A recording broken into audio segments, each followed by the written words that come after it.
രണ്ട് ലോകയുദ്ധങ്ങളിലും ധാരാളം ആഘാതങ്ങൾ അനുഭവിച്ചിട്ടുള്ള പോളണ്ട് പ്രകൃതി സൗന്ദര്യത്താലും ചരിത്ര നിർമ്മിതികളാലും മനോഹരമാണ്.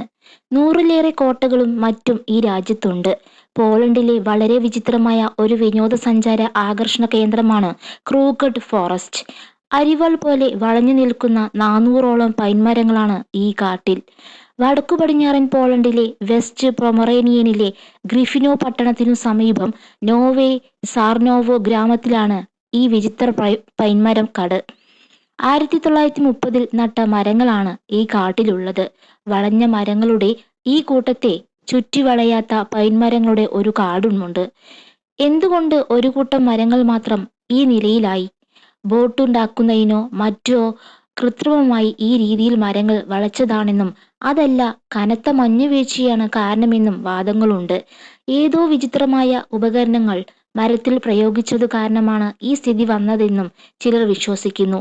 മേഖലയിലെ ഗുരുത്വാകർഷണമാണ് മരങ്ങളെ ഇങ്ങനെ വളച്ചതെന്നും ചില വിദഗ്ധർ പറയുന്നു. ഏതായാലും ഈ വാദങ്ങളൊന്നും ശാസ്ത്രീയമായി തെളിയിക്കപ്പെട്ടിട്ടില്ല. രണ്ടാം ലോകയുദ്ധത്തിന്റെ തുടക്കം മുതൽ ഏകദേശം 1970 വരെ ഗ്രിഫിനോ പട്ടണവും സമീപ മേഖലകളും ഉപേക്ഷിക്കപ്പെട്ട നിലയിലായിരുന്നു.